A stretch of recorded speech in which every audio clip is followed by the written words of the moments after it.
Previously on Star Wars Every Week Forever. Pain! Terrible pain! Join us this week for Pain! Terrible pain! I get a work text.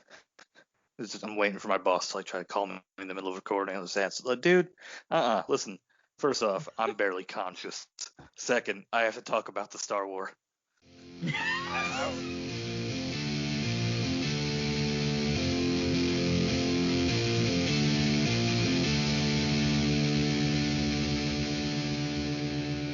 Hello and welcome to Star Wars Every Week Forever, the podcast in which we watch one Star Wars movie every week forever. This week, those Skywalkers sure are rising, aren't they? Chris, how was your watch? Chris. That's what I just said. We're just gonna do and I said Chris. We're doing like an echoing thing. Chris. No. Chris. Josh. Chris. Ben. No, you know how there's that Twitter account that every Friday they tweet out that 6-second video of Daniel Craig being ladies and gentlemen, The Weekend from SNL. I had that right before I watched this movie where my mildly schizophrenic brain popped that image into my head of, ladies and gentlemen, the Star Wars.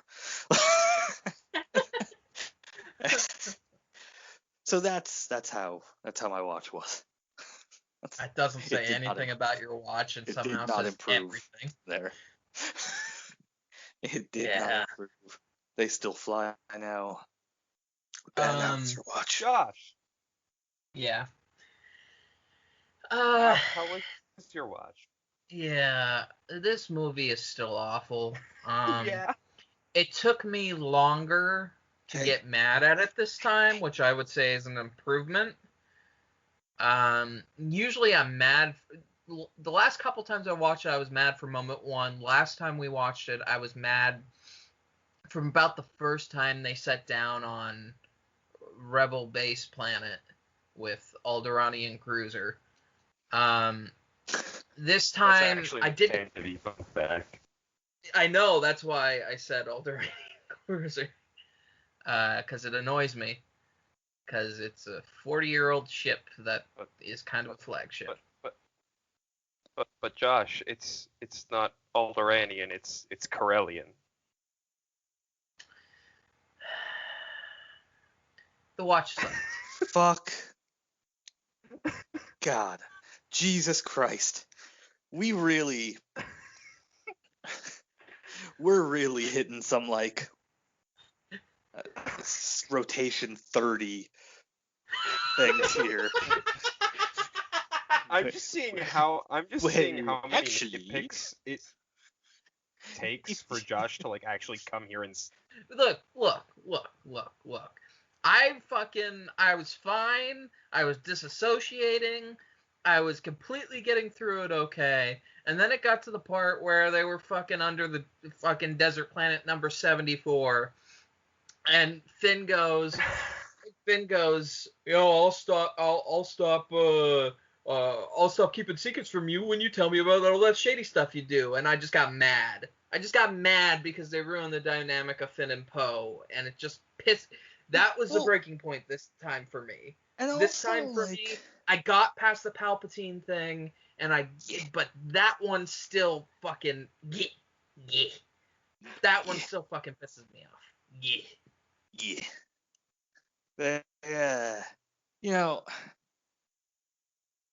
It wouldn't even be as bad if it wasn't right after, because all he did was hotwire a couple of speeders. Finn treats it like he fucking, shot a dude in the face or something. It's oh, that shady stuff you do. It's he's a pilot. What makes you think being a pilot wouldn't let him know how to hotwire a speeder?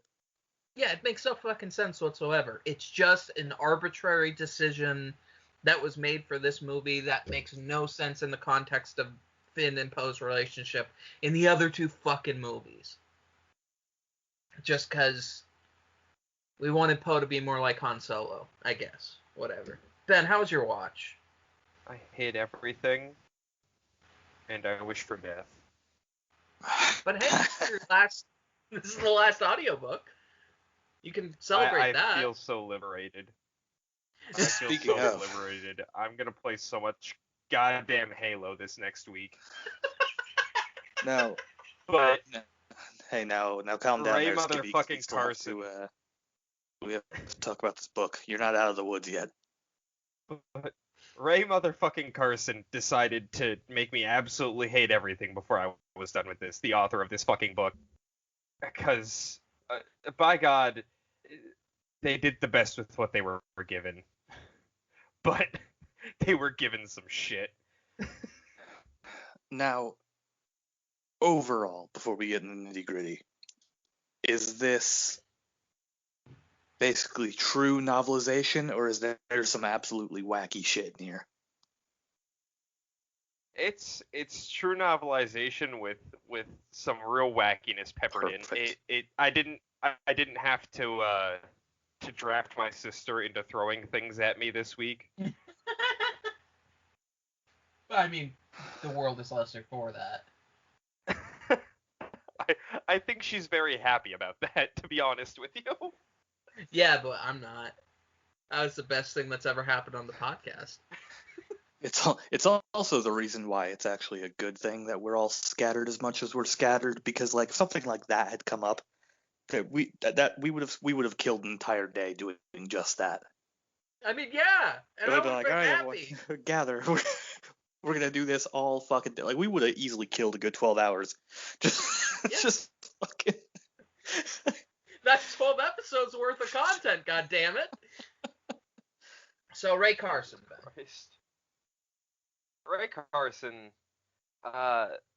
Ray Carson brought back something I wanted in this movie, and that was the Eye of Bog, which was the spider thing we talked. I believe it was first rotation. Basically, when Kylo's looking for the Wayfinder at the very beginning, he's supposed to come across this like giant with a spider thing on top of it, who like is the dark side Yoda, who's like, hey, you want to know how to get the Wayfinder thing? We get that. What is this character you're doing? What is this character you're doing? It's the character. Hello, I'm character Kermit in my head, Josh. I'm Kermit the Frog, Dark Lord of the Sith, King of all of Mustafar. We really held it together. We really held it together, guys, till fucking episode 9, and now it's all coming apart at the seams. No, continue, Ben. I just had to marvel at whatever character you were doing for a second there. No, that's okay. I just right before I did that voice, I lost all semblance of just being lucid and. We are. Oh, look out! This is gonna be a rough podcast. Kylo goes ahead, and so Kylo is bringing his helmet to Planet of the Apes background character number 7, and apparently Kylo went to the wreckage of the Supremacy and collected every piece of his helmet, and that little detail just pissed me off so much, because I know it's nitpicky, but I'm like, you're telling me he went back to the wreckage of a ship that was like fucking almost disintegrated, and he managed to find every little piece of his helmet. What that tells to have me. This fucking monkey man Sith alchemist put it back together. You can blame J.J. Abrams for that one, because all of that also happens in the movie, so that's J.J.'s fault. You can blame J.J. for that. All that tells me is that Kylo Ren has OCD. And that Kylo Ren could not sleep until he went to that wreck and he collected every single piece of that helmet. I know the entire wreck is a mess. Hold on. Can I do a Kylo Ren? Hold on. I know the entire wreck is a mess. I know the entire wreck is a mess, and everything inside is dirty. But if I do not go there, anyone that steps in that elevator will step on my mask, and possibly get a piece of it in their foot, and I cannot allow that. I cannot allow that, and I have to go back, and I have to find every small piece, and I have to bring it back. Maybe I'll glue it together. I know an ape man. Punch his wall. Now I'm just imagining Kylo in his fucking quarters with like goddamn Gorilla Glue trying to put the mask together. And when that doesn't work, he takes it to the Monkey Man, and he'll just be like, "What are all these? What's all this goop on your mask? Oh, that's nothing. It's nothing. It's nothing. It's definitely not Also- super glue I tried to put the mask together with." Also, Josh, you son of a bitch, you think you're slick. You just basically brought back tone poems with that little Kylo Ren monologue. I mean, that's the way he talks. It's the way he talks. It's like it's almost Shatner-esque in like the way that he decides to put together words in a breath. It's absolutely insane, and it works for him better than it works for Shatner. But it really is bad It's shit. not always, but like when he's being like when he's trying to be like regal or formal, he definitely does that. It's weird. It's very weird. God It Damn works. it! Now It's I'm weird. just picturing Supreme Leader Kirk, and I'm really not happy about it. That's a fun. Oh man, that's so really much more fun. fun. We need to go in and just start doing like what ifs, like celebrity what ifs of like what if they got this person to play Kylo Ren instead. That's God, could you imagine like Star Trek era Shatner playing Kylo Ren? Fucking, no. God. I don't know if I have the strength to do it. you come from nothing. You're nothing. Your parents.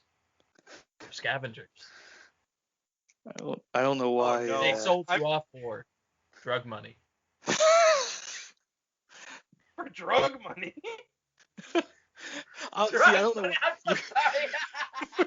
Drug money. Oh my God! Plot twist. They sold her off to buy spice from. It's all connected. I would like to say, you're over here imagining William Shatner. I immediately went to Jeff Goldblum. God, no. Ray, we need to we need to kill Stoke. We can kill him and oh God. Ben, please talk about the book. This is a bit though. Oh my God. Recasting Star Wars is definitely a bit we will return to when we're more lucid because there's something here. Oh my God. When are we? I think this is about as lucid as we'll ever be again. This has been a rough rotation. It's just a descent. This has been a rough just from the little bit I remember this rotation, which isn't much. I'm gonna be honest with you. Which is the 3 finished ones that Chris and I have listened to thus far. Rough rotation. I mean, Oh. it's been the most entertaining rotation we've ever done, I'll say that. But it's not because we're lucid, and it's not because we're good. So, immediately after the helmet's put together, I'm going to go in chronological order for this little bit. Gorilla Supreme. So the helmet's put, and Kylo's there just vibing with the Knights of Ren. And he's like, oh, they must have accepted me back as their leader, which I guess when he destroyed the mask, he was rejecting all. I don't know, but the way the book's written, it's like it has that in the movie. It has that like montage of them running, like of them strutting down the halls. The book just says that they were storming up and down the hallways. So I'm picturing Kylo just gets his mask back and he's like a little kid running up and down the halls like a fucking lunatic with his buddies. And it was the funniest fucking mental image I've ever had. I haven't been this happy since my father was alive. And then they happen upon a squad of stormtroopers who are escorting Bulio to the detention center. And in the middle of this fun, like, childhood romp through the Star Destroyer, Kylo Ren pulls out his lightsaber and just fucking decapitates him right in the middle of the hallway. And it was so jarring. There needs to be a musical version of this scene. Oh Just God. him, just a full-on musical that, like, in the middle of one of these songs that's just way too chipper, he just decapitates what's his name? Julio. With a B. Julio. Just decapitates him in the middle of the song and then continues to sing forward. Just, It's like, I need it. It's like Spider-Man 3, Tobey Maguire just strutting down the halls.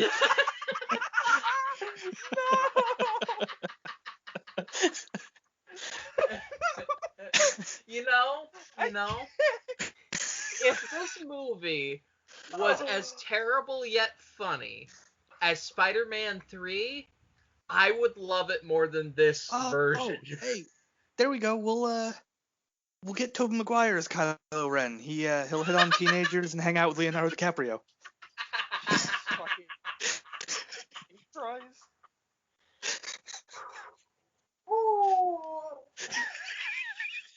Jesus Christ. Hux, there's a moment where Hux becomes my favorite character in this whole fucking thing. Oh, no. So This reads like a Wall Street Journal opinion piece. Yeah, it's like no, wait, there's a solid 5 seconds where Hux Op-ed. becomes the best Star Wars character ever in my book. okay. He's sitting there, so it's. Are you it's, sure you don't want me to put some kind of effect over your voice before you say this, so it's an op-ed and you can give plausible deniability? No, It's just hold a on. fucking, Hold It's on. just a fucking op-ed titled like, why is General Hux kind of based? Like.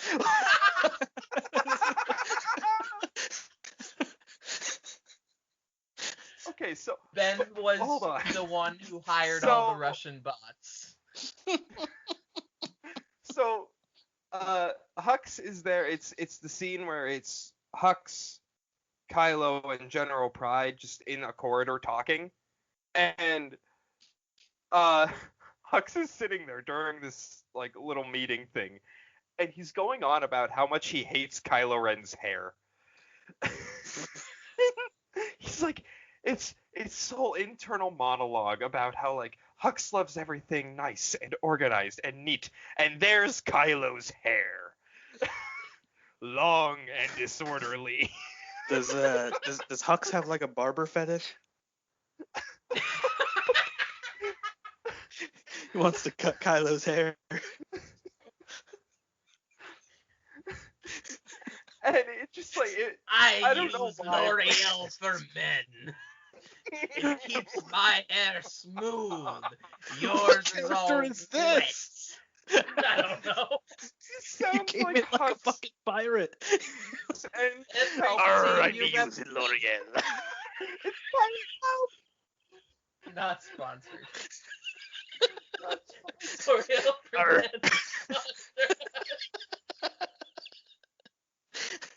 Jesus I Christ. like this. I like this idiosyncrasy of Hux that we found.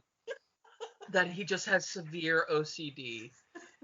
And to be fair, Kylo Ren's hair does always. It has that wrestler sheen to it of someone who just walked out from behind the curtain and had just dumped water all over their head, so it's like super wet and greasy. OCD? What? I thought we gave Kylo OCD, not Hux? Welcome think they to both, Everyone Has based on OCD Forever. you just heard what Ben said. Like Kylo's hair bothering him that much because it's not neat and orderly. That's next level. Oh. Oh my god. This God, how the fuck long? We've been recording for like an hour and a half, right? That's Ben. You want to close out this book, It's a buddy? wrap. We'll just. It's one for the books, folks. Oh no, we can't be done. I didn't even mention a pod race yet, Chris. Shut the fuck Damn it. up. All right, that's one more thing off the checklist. So, Just picture Ben turning around in his chair with like a butter knife and making another tally on the wall. so I have a good My thing. wall's gonna look like the inside of the AT-AT that Ray lived in on Jakku. It's just got a bunch of like fucking tick marks on it.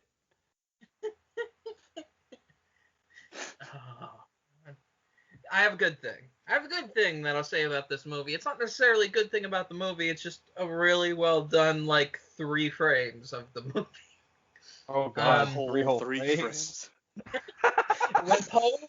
When Poe's light speed skipping, and they get into the part where they're flying through, and there's an ice sheet at the end of the area while they're being chased by the TIE fighters, that they're tricking into dividing themselves.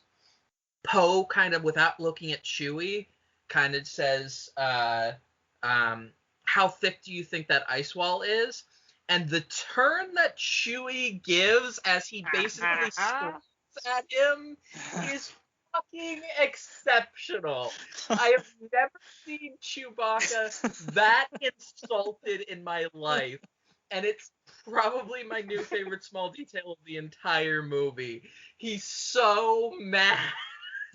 It's like you could read so much emotion into Chewie's face. It was just like, the audacity of this bitch. You will not destroy my ship.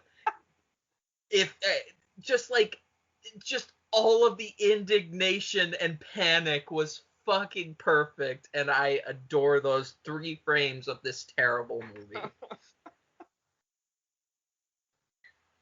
Oh my god. Oh man. I've been thinking about Chewie a lot in this sequel trilogy, and more, I think it was the point Josh made. It's noticeable that like Chewie just was not handled correctly in half of these movies. That's true. He's captured like 3 times, and he just gives the fuck up. Do you think about Chewbacca as much as you think about Boss Nass? Boss Nass? Listen here, I was gonna say, you gonna correct that? Listen, don't get offended on behalf of your what's my lover? Yeah. I wanna So die. But like, I think the characterization of Chewie is all over the place in this sequel trilogy, but I will give it that some of the most emotional moments of these 3 movies are strangely Chewie. Well, I mean, not strangely. Like, there's that shot when Leia dies where he freaks the fuck out, and. But like the point I was gonna make with what I was saying earlier is that I've been watching with the subtitles on because I'm too lazy to turn them off, and I always watch them with subtitles. When they take Ochi's ship from Kijimi onto the Star Destroyer, and they're snooping around, and Finn and Poe free Chewie, and they get recaptured. Everyone gives up, and when Chewie lets out that little like pathetic like baby roar, the subtitles say Chewbacca laughs. What?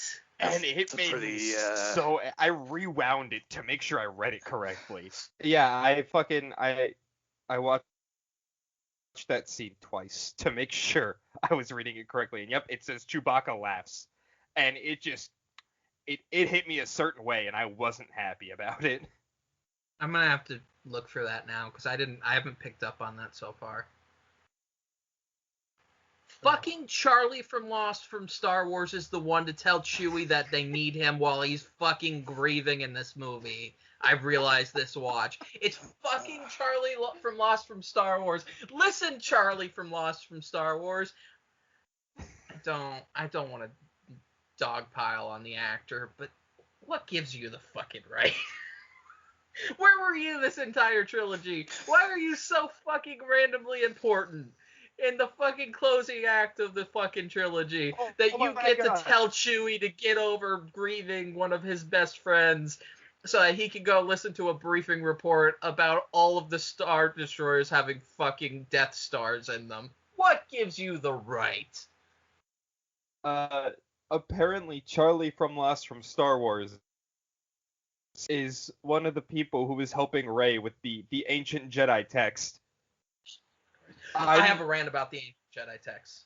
I'm slowly convinced that this person just randomly showed the fuck up one day on the Resistance base, like he just belonged there, and everyone was too afraid to ask who the fuck he was, and he was just like an exposition machine that was created from the Force or some shit. He's secretly a synth. He is a full body synth that is actually a protocol droid and just does not know it. So anyway, you have a rant. Yeah, the Jedi texts. I don't know why it sunk in this time. Maybe it's because this movie barrels forward at crackhead pace and it's hard to pick up everything in like This one or movie two or does even have three watches. Strong crackhead energy. It really does. It really does. The Jedi texts are where Rey finds the information about Exegol, right? That's where what she opens in her hand are the Jedi texts when she's talking about Luke having looked for Exegol. Yes, and I have a bit of information on this, but I'll let you finish your rant. Please regale me, because I would love to know why Luke was writing in the sacred Jedi texts that he never read, apparently, based on the movie that we saw last time, that he only paged through, but he felt comfortable with writing in the fucking seams of. I'd really love to know, so Ben, do tell me. So, Rey, so the opening of this movie is a little, the book's a little different. The book opens with Rey's training rather than Kylo getting the Wayfinder. It just like Probably flips how them. it should have. Probably, yeah, that probably would have been the more natural flow of scenes, but it's J.J. Abrams, so you get what you get. And sometimes you don't even get that. At the end of Rey's training, when she has that fucking of like her on the throne and blah blah blah, she hears a voice yelling Exegol. So she knows Exegol's a thing before everyone else. She doesn't know what it is. She just hears the word Exegol, and she knows it's a weird Force thing that's happened to her. And that tracks with the voice of the Jedi shit that goes on throughout the movie. This movie it's feels kind like of implied that that happened to me. It's kind of implied that it's Palpatine's voice, but she has no idea what's going on, even though she's studied these Jedi texts forever. And then, like, a couple hours later, it hits her like, oh, that's something that Luke wrote in the Jedi textbook about. So then she goes to the Jedi text and starts paging through. Why was he writing in the margins of the sacred Jedi text that he repeatedly refers to as sacred? That he flipped out on Yoda for allegedly burning. Yeah, like... But, yeah, it's... Why is he treating it like a high school textbook? Maybe JJ, fucking watched, the Half-Blood Prince right before this movie and was just like, people writing in textbooks. I want to do that. You're a wizard, Rey. Wait, hold on. You're a wizard, Rey.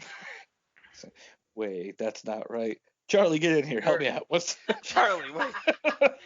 Also, I want to call out Charlie from Star Wars from Lost's Wikipedia, because not only can he use a blaster pistol, but he uses a blaster rifle in the movie. I was gonna bring that up. When they're storming when they have the landing vehicle on the Star Destroyer, he's running around with a blaster rifle. Just running around with one. It's like that fucking Vine. What do you have? A blaster rifle? No! No! It says in your Wikipedia page that you specifically only know how to use a blaster pistol. What are you doing? God. We have reached a new level of petty, and I love it. And by we, I mean mostly me, probably. Yeah, no, I get that from you. I would have never known the Wikipedia page says that. That's the last sentence on the article. It's really That's still weird. one of my favorite things. I just want an interview with this actor who was like, yeah, it's really weird when you make a movie with J.J. Abrams. It's like you have to fill out like a skill tree, like if you're doing an RPG or something. It's weird that he makes you put down your weapon proficiencies. I'm also not quite sure why I had to sign the contract in blood. I didn't sign a contract for this movie specifically, but when I signed a contract for Lost, I signed a contract for Lost in blood, and I keep being reminded there's a voice in the back of my head that's JJ's voice, that anytime he needs me, I have to show up. So that's why I'm in Star Wars. This is just turning into one of those memes where it's like they pretend like scenes are ad-libbed, or it's like I'm just picturing him there like, no, I just heard that radio broadcast, and like it actually just translated itself in my head, and that whole scene wasn't even planned out. J.J. Abrams has been the voice you heard in your head from the beginning. J.J. Abrams is Palpatine. He told me that if I wanted to make a Star Wars movie, I'd have to watch his lens flare montage. It took me 3 days. We're all kinds of fun today. This has been I think at the end of every rotation from now on, we should look back and think of what the rotation we're leaving was. This was the rotation of pop culture references. I think this rotation has been us getting one of us at least, but usually at least two of us, getting obsessed on one bit from the episode and not letting it go throughout the entire rest of the episode. I think that is a perfect encapsulation of this rotation. It's like this rotation, we kept doing impressions and pop culture references. That's what this rotation was. You know, some of the things that we got obsessed with were better than others, like R.A. Salvatore being bad, or like Porkins killing JFK. Other ones were weird. Shut the fuck up. Other ones were just really weird, like that time that Chris and Josh left for a really long time. Like, what's the deal with Star Wars? It was a weird rotation.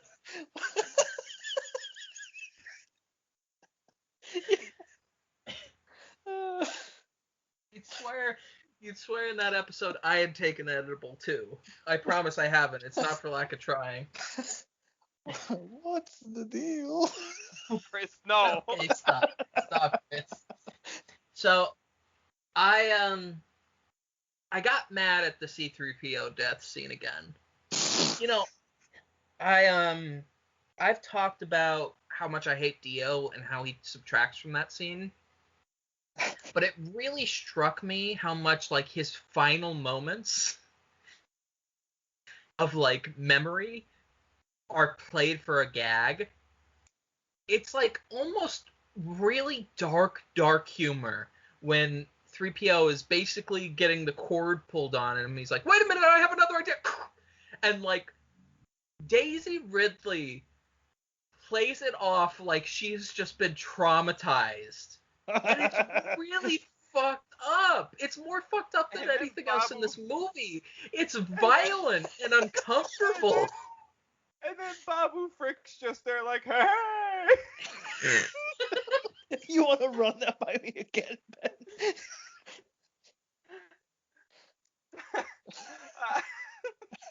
no. You're auditioning for Babu Frick, though. I had something to follow that up with, but like, fuck. Dio fucking so fucking Finn gets all this like the fucking down low on Exegol from Dio, and then Dio just fucking disappears.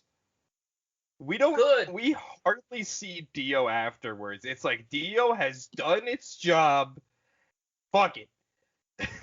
It's like everything else in this movie. It's like the Jedi texts. It's like fucking Snoke in fucking cryostasis. It's like the fucking knife. It's like the fucking polar bear on the beach. It's everything. It's everything in this movie is just all they serve to do is to be introduced in one scene and then drive the plot forward about 3 minutes later. It's like the really nice scene between Poe and, oh god, I can't remember her name, but she's one of my favorite new characters from the movie. Where when she shows the little medallion that she has that'll let her get through the fleet. It's one of the few scenes in the movie that I really like. It's kind of heartfelt. She's Zori. Zori, yes, Zori. It's one of the few scenes I like in the movie because it's really well done. 3 minutes later, she gives the thing to Poe. Like, it's not even like the thing doesn't even leave your mind before it's delivered upon because they have to have her give it to them because it has to drive the fucking plot forward. Because anything in this movie is a fucking horcrux to drive the fucking plot forward. That's all it is. That's JJ just throwing more stuff in his MacGuffin closet. Yeah, it's all MacGuffins. But the more I watch it, the more I realize everything is a MacGuffin. That's everything with Zori, though, because Zori, we meet Zori, and she's ready to blow fucking Poe's fucking brains out. And then all of a sudden, because Rey beat her ass, she's like, oh, you guys are my best friends now. Well, yeah, let's be serious. You want this medallion that I've saved my entire life to get? Here you go. Zori and Janna, I'd both love other books on, other content on. I'd love to get to know them more. Zori specifically is here for two reasons in this movie. To be a MacGuffin and to convince the audience unsuccessfully that Poe is straight. Those are the only reasons why Zori is there. I mean, seriously. And I don't even want to... MacGuffins are not a bad thing. 1, 2, even 3 MacGuffins in a movie is not bad. They can serve to push the plot forward in really clever ways. But when your movie is nothing but 17 MacGuffins, and it's a lot of MacGuffins. I can think of about 7 or 8 off the top of my head in this movie alone. The Jedi texts are a little more, because it's a MacGuffin set up in the previous movie that's delivered upon in the first 10 minutes of the fucking film. But when it's nothing but MacGuffins, nothing has substance. Because it's just like... You want to know what it is? A lot of people have a problem with the lightsaber battles in the prequels. Especially, and I do not agree with this opinion, but the Obi-Wan and Anakin duel. Ben has said on this podcast before how it just feels like it's not cause and effect as much as random things happening so that you can get to the next set piece. I understand that argument. I don't think it fits that description very well of that fight. That description fits this movie. Nothing happens in this movie 100%. For the character's sake. Everything happens to get to the next plot point. It's just to shuffle it along as fast as possible. You know what I realized this watch? Oh no. No, we're gonna have real talk for a second. I realized this movie is probably going to be looked back at by the current generation it's made for. The same way that like people in my generation tend to look back at Attack of the Clones. I suspect so, yeah. Where it's like, it's the beginning's really long and you have to get through it, but man, that final end set piece, it's fun. Exactly. It's certainly a thing that happened to me. That's a really good, because I've said before, Attack of the Clones and Rise of Skywalker are bad in completely opposite ways. It's like Attack of the Clones is so fucking slow, and this movie couldn't fucking not smoke a cigarette in 30 seconds. Yeah, now that I think about it, this movie actually is way better in the first half. It's the Probably. back half of this movie that's really hard to get through, actually. Probably. But you're absolutely right. The kids that grew up with this are going to look at this the same way they do the arena, or the same way that they do the Yoda fight. It'll be that, oh, cool, I'm a kid and I'm here for some action, and this is really cool set pieces, and they're going to love that for it. Yeah. It's just a shame that it's not more. Because it would have been more satisfying to grow up with if it wasn't action for the sake of action. It was action that was driven by everything they'd seen before. But I get that. I'm sure I'm starting to not be mad at this movie anymore because of the repetitiveness of it. Every once in a while when I'm watching it, I'll still get annoyed.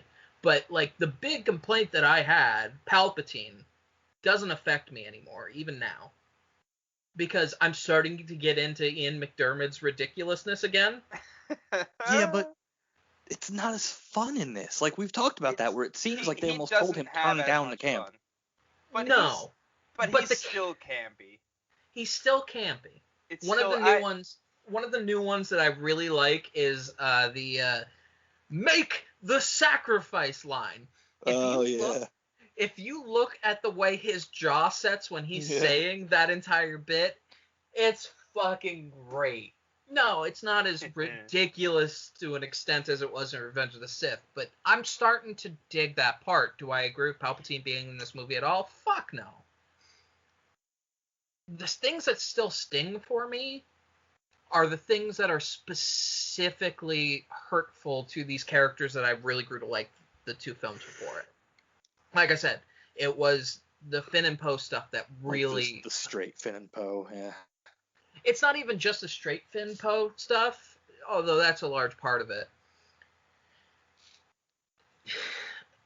Finn walks off of the Millennium Falcon, and Rey says, is he in a bad mood? And Finn says, always. At one point, other than when he was fucking taking out Holdo, is Poe ever in a bad mood in these movies before this movie? He's completely civil the entire time, usually excited, except under extreme circumstances with Holdo.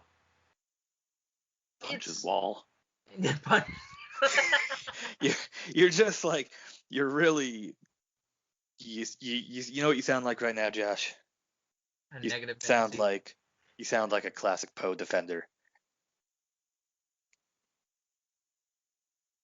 I'm so lost right now. Hashtag Poe defender. I don't fucking know. I'm just being an asshole. It's a bad movie. It's a bad movie. What am I going to talk about? What am I going to do other than talk shit and shit post? What am I supposed to do? Well, what are we doing? I will say this episode has given me a little bit of hope. I'm going to talk shit about Moon Knight. No, I'd never talk shit about Moon Knight. I love Moon Knight. What the fuck is happening? Yeah. I'm trying really hard here. I will say this episode has given me just a little bit of hope, because we did just joke almost the entire episode. Most of it.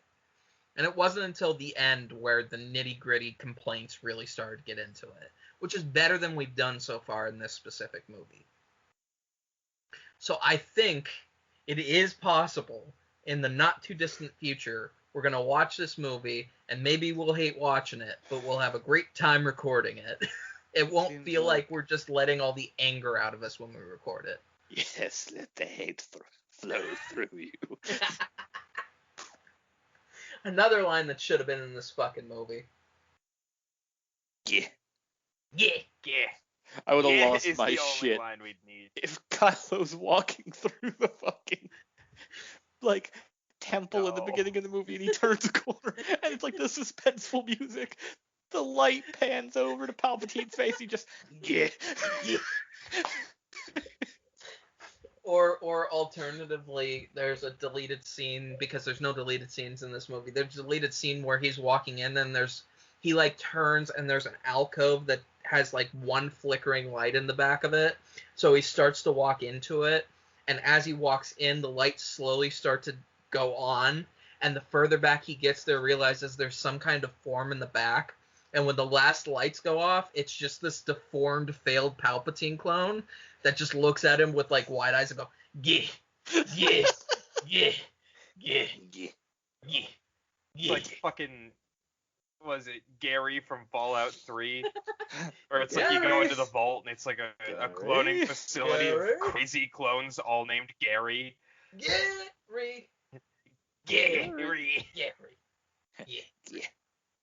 We are was God. fucking Jesus Christ. Who let him find Gary first?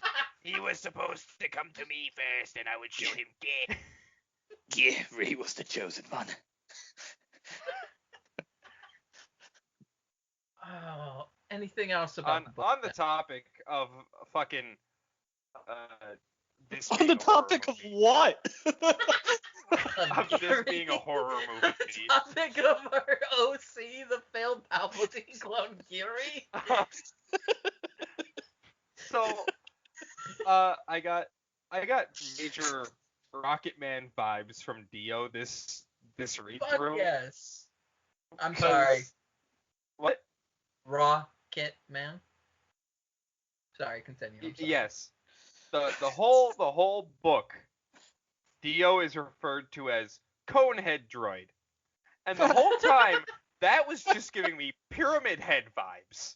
So I'm picturing a little tiny pyramid head on a unicycle following everyone around, and it's the weirdest fucking mental image I've ever had. If you do replace Dio with Pyramid Head in this movie, it would be a 10 out of 10. It would be the greatest movie ever made. 3PO is just like, one more look at my friends, and then Pyramid Head just looks between Finn Just and Poe and standing Rey there. and goes, sad. Just the first time ever Pyramid Head speaks ever in any version of Pyramid Head, and it's just him saying sad. And that cut the movie brilliant. Fucking grant, just fucking every award possible. Golden Globe, just fucking everything. For fucking it's everything. The greatest movie ever made. This book tries to do so much legwork.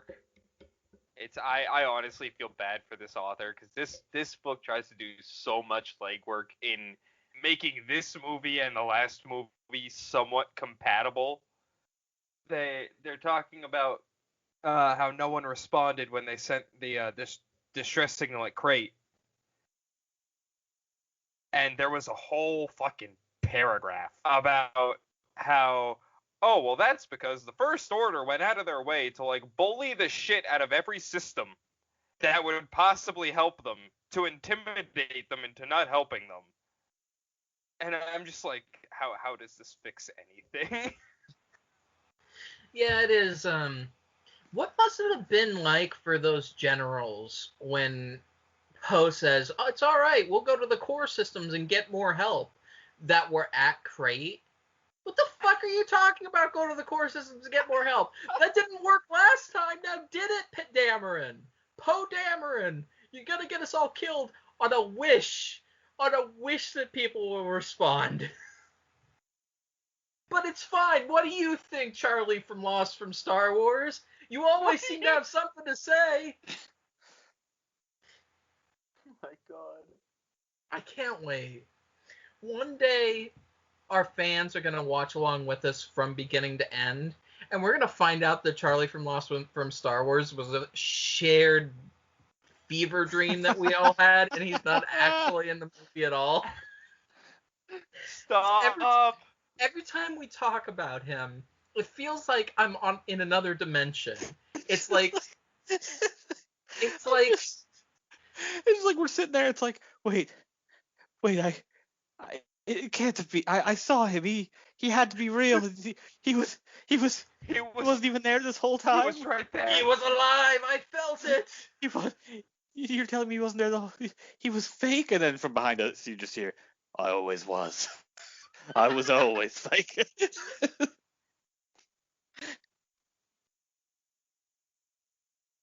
I don't know what Dominic Monaghan sounds like. I just assume something like that. I meant to make a note of this, but I forgot, so I want to get it out in this rotation before I forget about it, because my mind doesn't work. Shit. I want to. Shit. Oh no. Okay. Badly, Okay. I can't. Fuck you. I still gotta do Wikipedia. No, yeah, you got. Take all the time you need. This is your chance to get everything out. I just really wanted to. Well, no, I just want to make sure I get this one out, because the rest I could get on subsequent rotations. But I forget who it is that's talking, but two of our main cast of characters are talking to each other, and I think it's Rey looks at Finn and says, or no, Finn looks at Rey and says, "How do we know Palpatine's really dead?" And Rey just kind of goes, "We don't." What? And that kind of made me a little happy, because I was like, I've been asking that question since this movie came out. It says and I'm glad at least somebody acknowledged it. They say that after they kill Palpatine again? Yeah. It was like during the off. celebration thing, and someone, I believe it's Finn and Rey, but I'm not 100% on that. I'll re-listen to the chapter sometime when I don't feel like dying from listening to all these books. And they're just like, how do we know he's really gone this time? And they were just like, and then they just kept on celebrating. It's clearly a setup for episode 10, 11, and 12, when a young Palpatine is the new lead of the show. Oh my god. Fucking clone Palpatine, who's Rey's dad, doesn't look anything like Palpatine, and it pisses me off every fucking time. I know. Every time we refer to him, I feel like nobody has noticed. Every time we refer to him, I call him Hot Palpatine because he's hot and not Palpatine. Like, he's distinctly looks nothing like Ian McDermott. He's just some hot guy. Some he's just some hot guy. I don't know, fucking. They just found some fucking himbo out down the street, and they fucking brought him in. My clone must be extremely hot. He looks vaguely like Ian McDermott if I squint and then don't watch the movie. He looks like Ian McDermott if I drop a lot of acid and then just stare at the screen and pretend I'm watching the movie. And then I find out when I sober up that I never turned on the movie. The TV's just off. It's just the connect signal on the TV because I never actually turned on the DVD player. Like, I mean, we have canon representations of young Palpatine, and he's like a fucking... He's got red hair. Like, yes, producer of this movie. Yes, producer of this movie that has like 1,000 EU novels on your fucking desk while you're being asked questions in the special features. Why couldn't you look at that? Fucking this guy. I just said young Palpatine, and it gave me young Sheldon vibes, and I'm very I know. I'm working on it. I'm writing it down. I'm gonna fucking put Palpatine's face on young Sheldon. I can't fucking wait. Poor Josh. We're giving him so much work. I have existential nightmares about some of the things that I've put into this world for this podcast, but it's fine. We have put fucking Eldritch Horrors out into the fucking audio sphere. We have. So Rey goes back to Octo and sets that Kylo's fucking TIE Razor or whatever the fuck it was on fire. And this is a note I had for last book, but I'm able to bring it up this book. in the Last Jedi book, the metal door that Luke has isn't actually a door. It's one of the fucking wings to his goddamn X-wing. So Luke just ripped off one of the wings and put it on his hut and, like, somehow put hinges on that motherfucker. I mean, it did not look like a door in any way, shape, or form in the movie, so I can buy that. It doesn't look like an X-wing wing. No, but, like, I'll buy it. I'll buy it because you could tell that was some kind of scrap just thrown on that. I'll buy it. Sure, I'll buy it. So because of that, the whole time I'm going through this next book, I'm like, how the fuck is Rey gonna get off this plane? And here, Luke lifts the X-Wing up, and Rey just slaps that wing back on that bad boy, and she's just good to fucking go. And I was mad about it, but I was at least a little happy that we revisited it, because I thought it was just gonna be like, we're never gonna talk about this wing again. It might be the first time that the novels have actually referenced each other, now that I think about it. This is the first time the sequel novels are internally consistent. I mean, the prequel ones weren't internally consistent either, so it's like... What do you mean? The prequel ones are about Obi-Wan's rise to being an omniscient god. No, I remember you distinctly saying the prequel That's what those books were about. I can't be convinced otherwise. You know... I will say, I really love the scene in The Force Awakens where they managed to take both Ewan McGregor and Alec Guinness's voices and put them into that scene.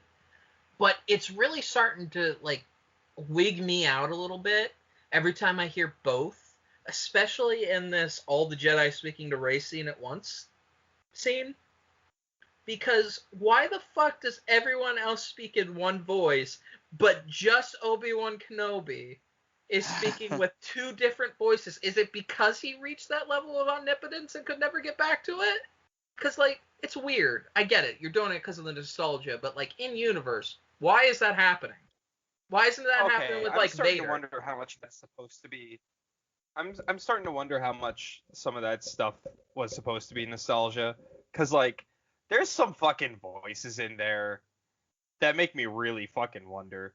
Like, Adi Gallia. You can hear Adi Gallia. They knew what they were doing. Who the fuck is like, oh my god, it's Adi Gallia, my favorite fucking Jedi ever. Who the fuck's like, oh my god, Illuminara Unduli. Holy shit. No one. They were specifically going after the Filoniverse folks. Specifically. The Filoniverse. The store of the Filoniverse barely shows up in the Filoniverse. Listen, it was probably just whatever voice actors they could get. 2 episodes. The person that sounds most excited to be there is Samuel L. Jackson in those voiceovers. Everybody else sounds bored as fuck. Fucking Ayla Secura. Who the fuck who just watches the Star Wars movies is gonna be like, hot damn, it's fucking Ayla Secura? No one. You know the answer to that. You just don't want to admit it to yourself. I hate everything. Yeah, it's weird. It's definitely weird. But, like, I'll take it. In the fucking book, it doesn't even tell us who's talking. It's just like Rey starts hearing fucking voices in her head, and you know one of them's Yoda because it speaks like Yoda, like, and that's it. So you're saying Geode? Like, oh, and then Anakin says. So you're saying Geode, who is absolutely in the movie, is not referenced in the book. That upsets me. My God, I forgot about that bit. What bit? Geode is in this movie. His silence spoke volumes. Geode is in the movie. Silence spoke volumes. But no, it's just like Rey just starts having like a fucking episode, and she starts hearing voices in her head. It doesn't tell you who they are. It just happens. Maybe that's why Rey's theme plays over that scene rather than the other way around. Because yes, that still bothers me that they play Rey's theme when all the Force ghosts are talking to her, and then they play the Force theme when Rey is defeating her grandfather person. Yes, that still bothers me. It makes no sense. Grandfather person.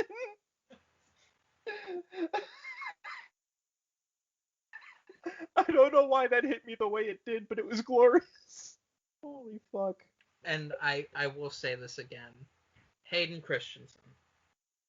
I'm so excited to see you back playing Vader.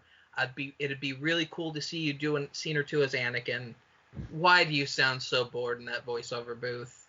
You sound so bored in that voiceover booth, Because he's sad, because he knows he should have been in the scene with Kylo, not fucking Harrison Ford. Probably. Hayden Christensen Anyway. wants nothing more than to be in Star Wars again, I think. Like, he's just at that point where he's like, please, I miss it. He came off of his farm and he was like, hey, world, I'm ready to do a Star War. And then they were like, cool. Can we pay Harrison Ford $3 million to say about 5 lines? Let's do that. I'll do it for $600,000. Hayden, nobody asked you. That's not fair to Hayden, but Somebody hear something? It should have been Hayden. You're absolutely right. I didn't hate ladies that and scene this gentlemen, time, and that upset me. Ladies and gentlemen, boys and girls, I present to you Weird Wikipedia. Woohoo! Oh boy, this is gonna be a fun one. This is gonna be a blast. Trek Moloch is up to bat today. Male human who served in the army of Sheev Palpatine's Galactic Empire. That year, he attended a meeting in the Death Star's conference room. Oh, he attended a meeting. In which he witnessed Mahdi and General Cassio Tag argue about the station's power before Sith Lord Darth Vader force-choked Mahdi. What's up with this guy's forehead? I don't know. That's a big forehead. He's got a widow's peak. He's got like a butt forehead. He's got like an indentation in the middle of his forehead, so he's got like a butt forehead. That's some weekly Star Trek alien vibes he's got going on there. Goddamn, we got Klingons in Star Wars. Don't insult the Klingons and say that's a Klingon. We're making fun of this poor man. I'm sure he's fine. I'm sure he does a great job. He's fine. I feel bad, but it is what it is. This was an underwhelming Weird Wikipedia. I'm slow. Hey, check the Legends area. Maybe there's more to work with. There's like a 2-paragraph biography. I know, I'm on it right now. I do like that there's an equipment section, and it only it only refers to the way he looks in the movie. Hold on. Personality and traits. A male human, Moloch had fair skin and wore mid-length reddish-brown hair that fell over his neck in the back.